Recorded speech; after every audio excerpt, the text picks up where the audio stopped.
Golden State Media Concepts bring you Book Review Podcast, a haven for bookworms of all ages and the widest genres, from mystery to memoirs, romance to comedy, fantasy to sci-fi. If you love to read, this is a podcast for you. It's the Golden State Media Concepts Book Review Podcast.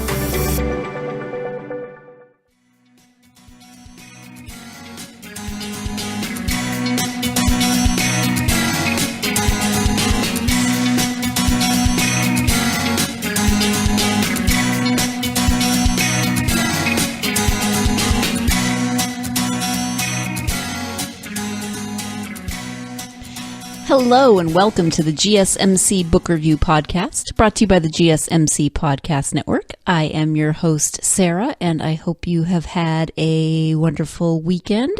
It is Tuesday, the day before Halloween, actually, and maybe you have plans, maybe you don't. My plans are pretty much the same as every other Wednesday. Go to work, except that I have very silly Halloween leggings and silly Halloween socks. So it's basically just wearing silly clothes and Halloween earrings for me. We often do a crazy amount of preparation for trick-or-treaters. My husband loves Halloween, and he often gives out either the king-size candy bars or the movie theater boxes of candy. He's done that many years in a row, and we are not doing that this year, but we will probably be getting back to it next year. This is why I'm not going to tell you where I live, because we get mobbed, because my husband loves to give out ginormous boxes of candy. I think he'd give out bigger if he could find them. At any rate, he loves Halloween. I love Halloween. We just love it in different ways.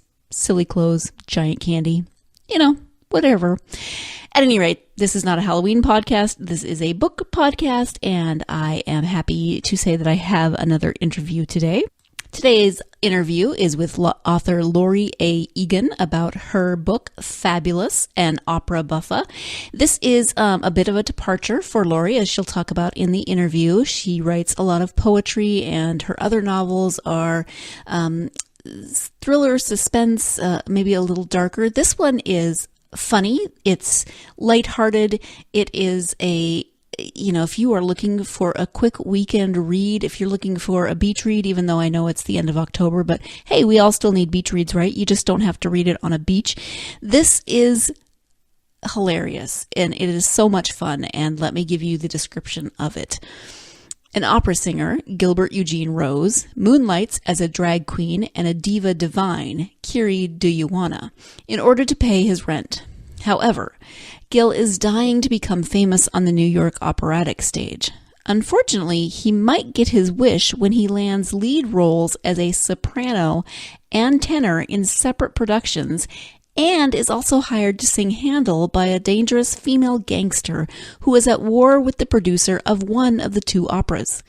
Suddenly, happy-go-lucky Gil finds himself stranded in the middle of Mobster Boulevard, aflutter in heels, dresses, and wigs, with only his wits for protection and a new romance for inspiration. So really, it has a little bit of everything. It has opera, it has mobsters, it has danger, but it also has humor and hilarious characters, secondary characters. Gil himself is multi-layered and faceted. You may hear the description of Gil as someone who moonlights as a drag queen and a diva, and you might have a certain image in your mind. And yes, you get a little bit of what you may be picturing, but there is a lot more to Gilbert Eugene Rose than might at first meet the eye. He is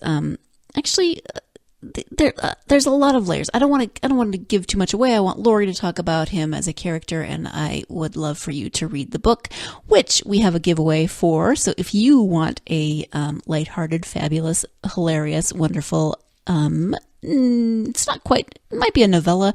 It's a little over 200 pages. I should actually look up and see how long a novella is, because I just keep making that up in my own head. A little over 200 pages, so it's a quick read, and if you would like to win a copy, listen to the end of this podcast, and you'll find out how to do that. In the meantime, I'm going to turn now to the interview with Laury so she can talk about this book as well as some of her other writing. So here we go with that interview with author Laury A. Egan about her newest book, Fabulous. Hi, Laury. Welcome to the podcast. Thank you, Sarah. I'm so glad that you are here, and we are here to talk about your new book, Fabulous. But before we do that, I would love for my listeners just to get to know you a little bit. So can you tell us a little bit about yourself? Okay. Thank you very much for having me on the show. I really appreciate it. I am a writer in inner 60s. I live in the coast of New Jersey, and I've been writing full-time pretty much for the last 20 years. It was my first passion when I was a child, and then for some reason when I was making the decision for college, I wound up going to Carnegie Mellon in the visual arts in graphic design. So my first career was as a book designer and then also as a fine arts photographer, and I still do the latter. So I'm sort of skilled in both, and that's pretty much my story. I'm a workaholic. Okay. So you were a book designer. Did you do your own covers then? In most cases, 3 out of my 4 novels or fiction collections have been my own designs, and all 4 of my poetry books are both my photographs and my designs. Oh, nice. My first publisher preferred another kind of an image, which I didn't, but I got overruled. So, Okay. That's the way it goes sometimes. Yes. So, as I said in the intro, we're here to talk about the book Fabulous. Can you tell us a little bit about that? Sure. This is sort of an outlier for me. Most of my work is either in literary genres or literary suspense, psychological suspense, something like that. Fabulous is an outright comedy. I make no bones about it. It's just one of those funny, lighthearted, happy books that I really enjoyed writing. I just said it was just a pleasure. The book is really about a young gay tenor who has studied opera, but he can't make a living as an opera singer yet. He lives in New York City, and all of a sudden he gets hired to be a soprano, of all things, in a Mozart opera, Così fan tutti, in one production, and then he's hired as a tenor in Rigoletto in another, and they're both going on at the same time. In addition, a rather scary mobsterette, I guess you would call her, La Donna, is asking him to sing Handel, and she turns out to be the arch enemy of the Mozart producer. So we have a little bit of a mob war going on, and poor Gil is trying to patch between several identities, both male and female, and also do a small drag show down in the village. Right. So it's a madcap adventure, really, I would say, comedy. Yes. The main character is Gil or Gilbert, and Gilbert. Yeah. There was one sentence that I underlined that because it just cracked me up, because he was trying to be this person as that person while thinking of this other, like he has so many personas going on that sometimes he can't remember who he is. Exactly. Sometimes he'll show up with a wig on where he shouldn't have one, or he's worrying about, his lipstick or right. Whatever. So yeah, I mean, he's really a busy boy. Yes, he is. Things take off in a couple of good ways, and then in some complicated ways. So, yeah. What was your inspiration for the story? Well, I've been saying this. I've been doing readings for the book lately, and people ask me the same thing. And one of the main thing that happened to me was I was sitting on my deck one summer day, and I was looking out over the ocean. I have a view of Manhattan in the far distance and the ocean, and I was minding my own business. And all of a sudden, this voice came to me, and I'm like, "Go away! I'm resting." And he wouldn't go away, and so I went into my computer, and out came Gilbert Eugene Rose in all of his quirks and funny voice, and I just thought he was charming and wonderfully humorous. So I really basically followed his lead, like he just took off like a greyhound. And this happens to me on occasion, and I can't explain it unless I have multiple personality disorder. And I've talked to a couple of other writers, and they say sometimes this happens to them too. And it's sort of like channeling, I guess you might say. So he was really the main. He really sort of created himself, and then I have a background as a photographer and also as a subscriber at the Metropolitan Opera. So I have a lot of opera background in the sense that I've been involved with the Opera Company of Philadelphia, and also I did do one freelance at the Met.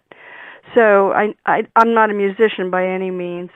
This book doesn't require an opera understanding or even a passion for opera. It's pretty friendly in terms of that.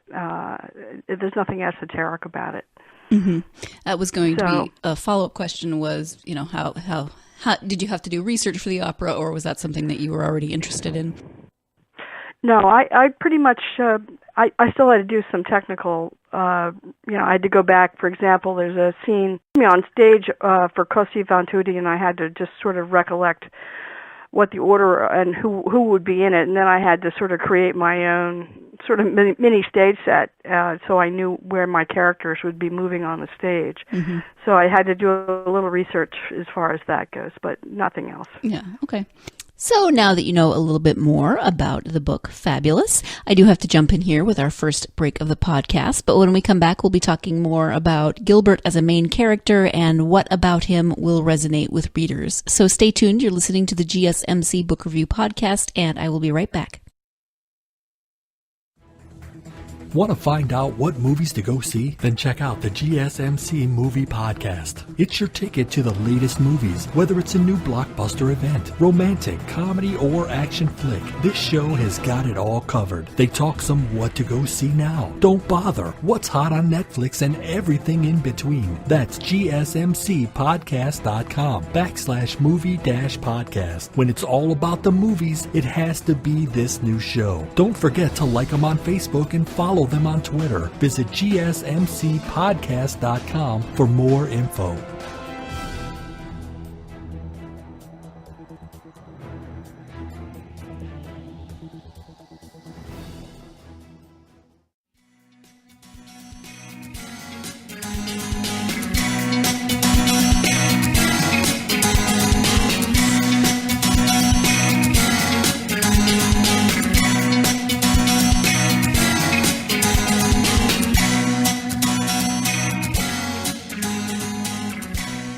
Welcome back to the GSMC Book Review Podcast and my interview with Laury A.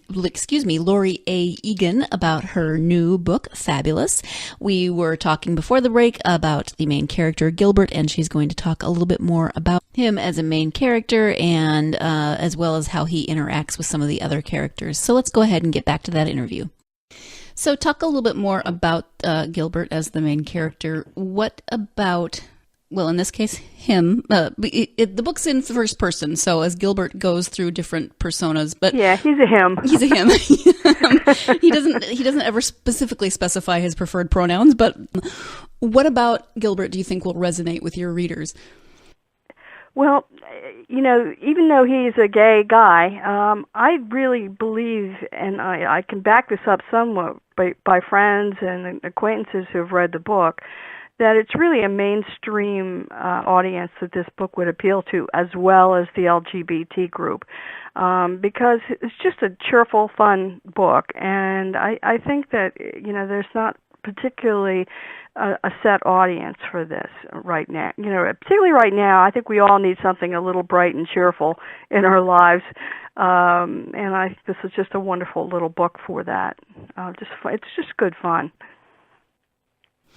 And when we first encounter Gilbert, you get the impression maybe he's going to be this kind of I mean, the book starts, he's visiting a medium. Yeah. and she tells him his future. And you think, oh my goodness, is he going to be kind of this maybe shallow, kind of flighty character? But he really isn't. I mean, there's so many levels and layers to Gilbert's character that we keep finding as we go through.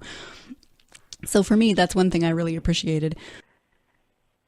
Yeah, I think and he's got ambition. He's worked very hard, actually, at his opera, studying it in school. And he really, he's good enough, obviously, and talented enough to do as well as he is. So, he's not just some guy with high-flown ideas that don't match his ability. Right, exactly. Are there, Gilbert just sort of came to you, but are there any kind of autobiographical elements within the story, whether it's characters or settings?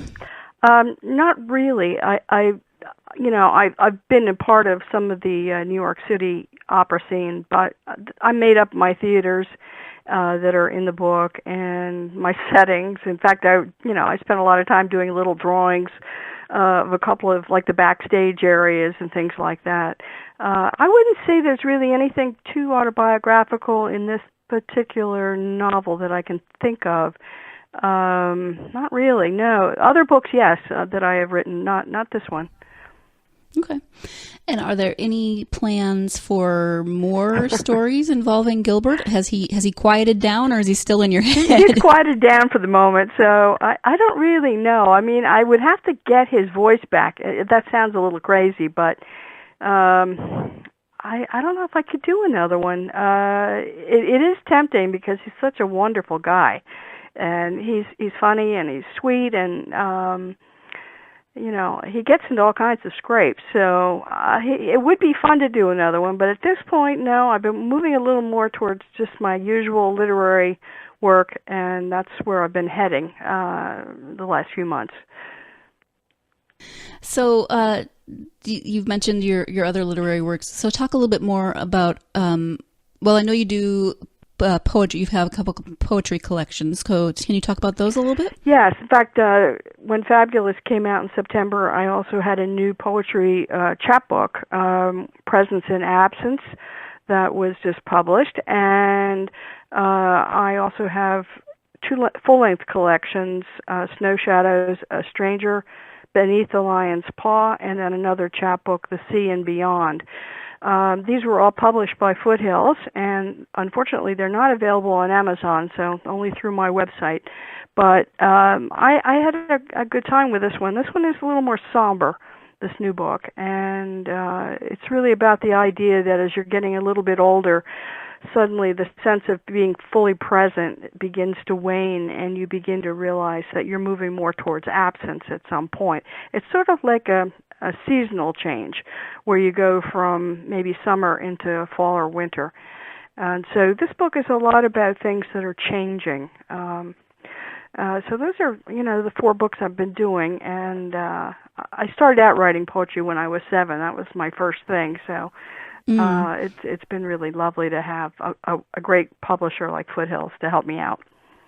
Yeah, and where do your ideas for the poetry come from? Because, poems are obviously they're shorter than like a novel, so you have to have more ideas.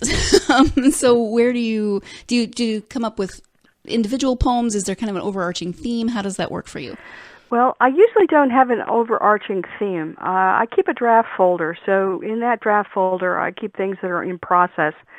And then I just try to work on them, come back to them every few months, and then sometimes a book will take shape just by the nature of what's collected there. My main inspiration for writing is really sort of twofold. One, I'm very much a nature writer, very lyrical for the most part, and because of where I live and grew up, as I said, I've got a view of the ocean. When I grew up, I had woods behind me. It's a beautiful area, very hilly. Right now, I'm at the top of a hill, very high hill, looking out over the ocean. And so, as a result, having that kind of beautiful nature around me from my early age, when I started to now, I think has been a real inspiration, almost a muse, if you might say that. And then other things, sometimes I'm just working on a mood or an emotion, a problem. So sometimes that may be the cause of a poem. Sometimes I've gone, because I'm also a fine arts photographer, sometimes I've gone out to take some photographs and then been so inspired by what I saw that I come back and I do a piece as a result. Okay. So what are you working on right now? Good question. I started one project and shelved it. This was either a novella or a novel. I'm not sure which. And then I'm starting another piece that might be a novella. I have one that I really love that's got some magical realism in it. It's tentatively called The Black Leopard's Kiss. And unfortunately, novellas are very hard to sell to agents or publishers. So I've been trying to figure out a couple of short stories and maybe a bookend novella that might pick up some of the themes in the first one. So I'm tentatively working on that, but I'm not really very happy with what I've got so far. So I'm not going to say much more about that. Okay, because it might just get shoved under the mattress. Right, as sometimes happens. Okay, so you said you started writing poetry when you were 7. Mm-hmm. What prompted that? Well, I lived in a town, Atlantic Highlands, which is very close to where I live now, and it was an area, as I said, it was really beautiful, but all of my classmates pretty much lived in town, which was a mile or two away, and a very hilly mile or two. So I didn't have a lot of friends. I didn't have any siblings. I didn't have grandparents, and I wasn't really too close to cousins, etc. So I was pretty much a lonely kid, and I didn't really fit in so well with my peer group. So I think I started writing just to sort of make myself present, to give me a sense of doing something. It was really natural for me. My mother was a very fine painter, so there's no writing background in my family, and my father was a builder, so they both were busy all day. So I was pretty much on my own. I think the writing started to deal with how I was feeling, and also just to entertain myself, so to speak. Mm-hmm. Do you have any of those early poems? I do. And I started a novel. I wrote a novel. I started right before my 13th birthday, and I have that, and it's in longhand, but then I taught myself how to type, so I have a typescript of it too. So it's pretty. It's not that bad, actually. I'm always sort of surprised, but I do have some of the early poems. Not too many of them, but yeah, nice. We do have to take our second break of the podcast now, but when we come back, we'll have the conclusion to this interview with Laury A. Egan. Stay tuned. You're listening to the GSMC Book Review Podcast, and I'll be right back. Tired of searching the vast jungle of podcasts? Now listen close and hear this out. There's a podcast network that covers just about everything that you've been searching. The Golden State Media Concepts Podcast Network is here. Nothing less than a podcast bliss with endless hours of podcast coverage. From news, sports, music, fashion, cooking, entertainment, fantasy, football, and so much more. So stop lurking around and go straight out to the Golden State Media Concepts Podcast Network. Guaranteed to fill that podcast itch. Whatever it may be. Visit us at www.gsmcpodcast.com. Follow us on Facebook and Twitter, and download us on iTunes, SoundCloud, and Google Play.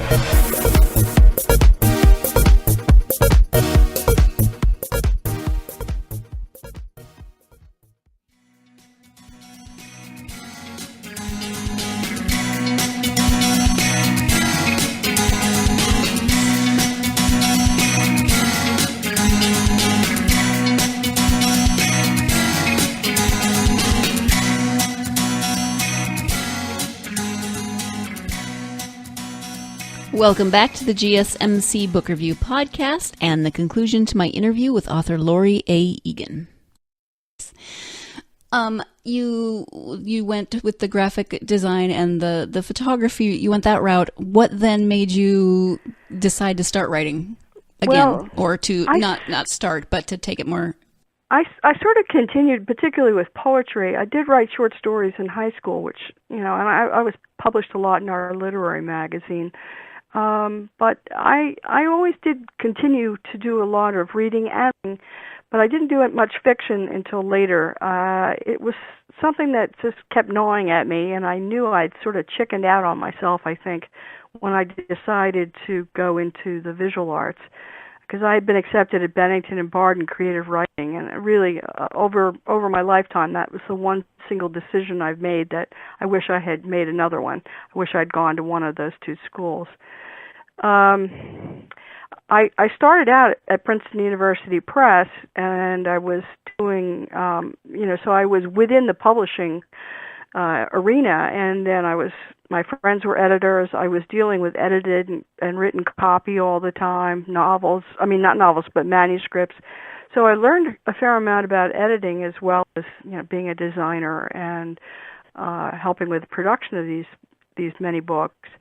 But I was still sort of keeping close to the writing, even if I was in the visual aspect of it.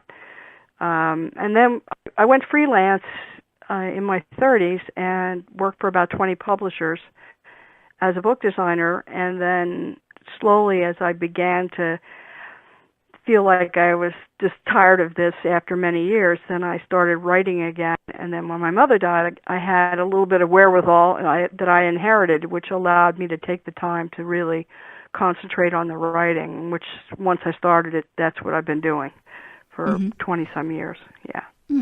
Nice. Thank you. So out of that experience, do you have advice for aspiring authors? Well, it's a very, very different career path now than it used to be. In the old days, if you knew one person, you could get an agent or a publisher. It was a much smaller community, but with the advent of the computer, unfortunately, what's happened is that the literary journals, the agents, the publishers are just besieged by submissions. And it's just become extremely difficult to even have a short story published these days, much less to get an agent, which unfortunately now, in order to be published by a fairly decent trade house or even a very good indie publisher, you almost always have to have an agent. So it's become very difficult. I mean, the first thing that you need to do is really work at the craft.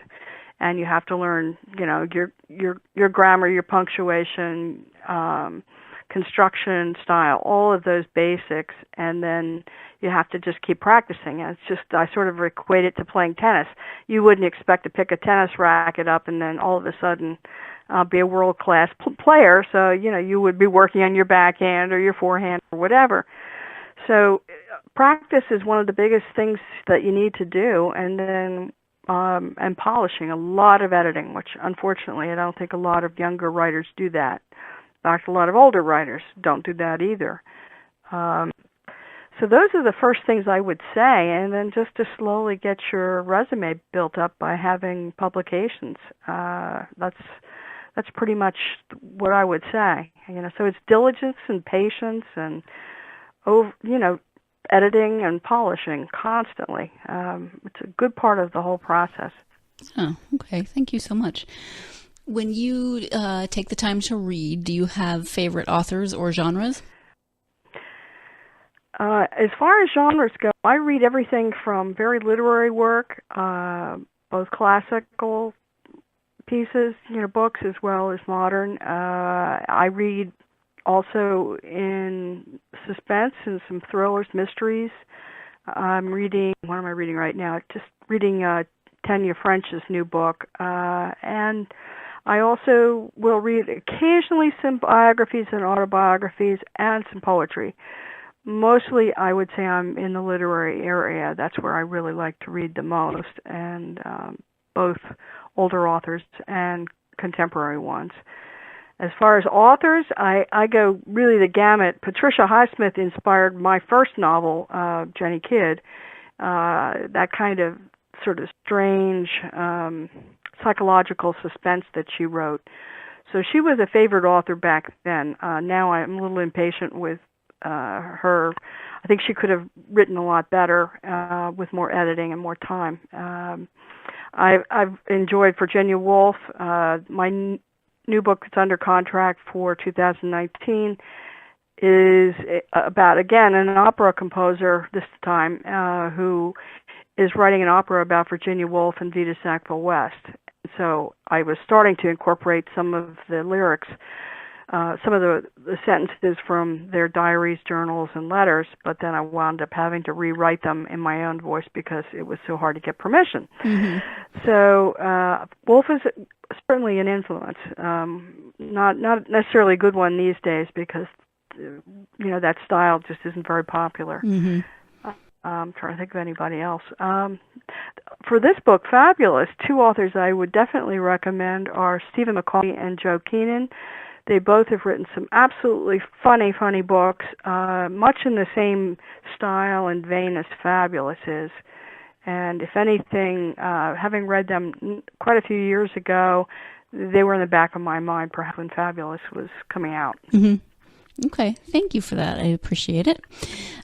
You mentioned a website, so tell people where how they can find your website and if you're on any social media they can find you on. Okay. My website is pretty simple. It's my full name with the middle initial A, Laury A. Egan. So it's www.laury, Laury, A, and Egan, EGAN.com.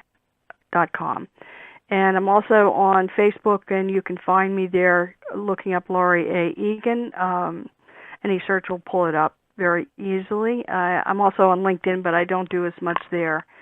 And I'm also an Amazon author. I have an Amazon author page, and I'm also Poets and Writers and the Authors Guild also. Okay. Goodreads? Yes. Okay. Yes. Perfect. And I think Authors Den. I can't get them all straight. There's so many. Thank you for that. I'm sure if people just did a search, they can find a lot of your sites. So, is there anything else that we haven't talked about in terms of writing or your books or poetry or anything that we haven't covered that you would like to share? Let me think. Well, I think that this book is, as I say, is different for me, and I don't know that reading this you would necessarily immediately identify me with my previous books, which have been Jenny Kidd, which was set in Venice, as I say, a sort of psychological suspense, like in the Highsmith mode, I guess. And then Fog and Other Stories is a collection of mine, and there are 23 stories in there that deal with the concept of fog, both literally and figuratively. Fog of grief, anger, dreams, all kinds, illness, dementia, all kinds of things like that. I'm very pleased with that collection. And then The Outcast Oracle was my last published novel, and that is in a young adult to adult kind of range in a Mark Twain style, which is slightly humorous, but it's a serious book. And that got a Kirkus Review listing as a best book of 2013. So I'm very pleased with that one. That's a good, strong book, and it's gotten very good reviews. So I as I say, I've got a new one coming out 2019, I hope, Wave in D minor. So the other books are probably more of a piece than Fabulous is, but I think that some of the short stories have a little of the same humor as Fabulous does. Mm-hmm. Okay. So I let myself loose a little on on this book. I don't know. It was really quite an interesting process. Oh, absolutely. I mean, just the cast of characters are so diverse and I do have one question. So yeah. Gilbert, as I mentioned, gets a little confused as to which character he is. How did you keep track of that? Oh, that wasn't easy, let me tell you. I kept charts, like a little calendar, where what he was doing when, and that helped me out because otherwise I was getting terribly screwed up. and then I was trying to keep track of descriptions of various people. So I made a lot of notes for this one just to help keep me organized. As I say, I did sketches of the theater and other things too, because it was just difficult. There's one scene where a lot goes on the stage, so it was really important for me to visualize that well. But he's a charming little guy. I enjoyed my time with him. I mean, he made me laugh as I was writing. Mm-hmm. So. Yeah, I kept thinking of that one scene in Mrs. Doubtfire where Robin Williams is switching back and forth between his male character and Mrs. Doubtfire, mm-hmm. and he gets a little drunk and confused. This book at times is that scene just multiplied by about 10. Well, and it has touches of Langage au Fol, mm-hmm. which actually was I photographed Shelley Berman in that live in New Hope, Pennsylvania once. So I mean, there's a lot of that. And there's a little bit of the drag thing, but not much. It's not heavy-handed. It's very light. As I say, it's not just for a gay reader by any means Mm-mm. at all. In fact, I'd say everybody would enjoy this book. It doesn't matter who you are, what your gender is, or what your orientation is. Mm-hmm. This is just good fun. I agree. And like I said, the cast of characters is so diverse that people are going to find, if not necessarily exactly themselves, they're definitely going to recognize people that they know in that cast of characters. Yeah. So yeah, one of the things that's been fun for me, or actually it scared the daylights out of me, because I had to do some readings from this book. And I was trying to, figure out how foolish I was going to look trying to read this out loud. But it went better than I thought. But I was really trying to get into Gilbert's head and his voice, and that's so far from my own that it's just night and day. yeah. So it was a bit of a challenge, but I really, really worked on it, because he's got a very, very specific kind of voice. Yes, and sense of humor. Actually makes me, is there any possibility of this becoming an audiobook? Because you'd need a very specific narrator, I think. Well, in fact, when, my last two readings, people were saying absolutely that I should do that. I don't know. I've never tried one before. It's a possibility, but I don't know whether my publisher is a lovely, lovely small press called Tiny Fox Press, and they've been just great. But I don't know whether they would be up for such a thing or not. Okay. Well, yeah, it would be a lot of fun to listen to, I think, as an audiobook. Yeah, I think it'd make a good film too. Mm-hmm. Good movie. Yeah, absolutely. Yeah. You'd have to block off some of Manhattan to do it. That wouldn't be the first time, I'm sure. No, I don't think so. So that's pretty much what I've been, doing. And to say, I work most days all day, so I'm unusual that I've had that luxury to do that. Most people don't. So it's been fun. It's been great. I'm finally feeling like I'm doing the right thing. Oh, good. Well, I want to thank you so much. I've had so much fun talking to you, and I love the book. I love Gilbert as a character. So thank you so much for taking the time out of your weekend to talk to me about Fabulous. Well, thank you very much, Sarah. It's been fun. And once again, I want to thank my guest, Laury A. Egan, for stopping by the podcast. That makes it sound like she was here, for taking the time out of her weekend to talk to me about her new book. It really is fabulous, as the title suggests, and it's a lot of fun. And as I said before, a quick read, a funny read, a heartwarming read. There's everything. There's humor, there's a little danger, there's romance, there's all kinds of good things in this book. And it is also giveaway option. So if you are interested in reading Fabulous by Laury A. Egan, all you have to do to enter the giveaway is go to one of our social media pages, Instagram, Facebook, or Twitter, and comment on this episode 118, Interview with Laury A. Egan. Just post a comment, anything will do, and you'll be entered to win a copy of Fabulous. So again, that's Instagram, Twitter, or Facebook. Those links are in the show description of this episode. You can find them also on our website. And you should follow us on social media because you'll get all of the new episodes and other giveaway opportunities. So if you're interested in reading this book, please do enter our giveaway. The giveaway will go through Sunday, which is November 4th. Winners will be announced on Monday, November 5th. Thank you again for joining me. Please join me again on Thursday for another episode of the GSMC Book Review Podcast. In the meantime, however you plan on celebrating Halloween or not celebrating Halloween or whatever it is that you're going to be doing tomorrow, I hope you have a great Wednesday, and I will talk to you again on Thursday. But in the meantime, no matter how you are spending tomorrow, you should definitely go out there and get yourself lost in a good book. Thanks. You've been listening to the Golden State Media Concepts Book Review Podcast, part of the Golden State Media Concepts Podcast Network.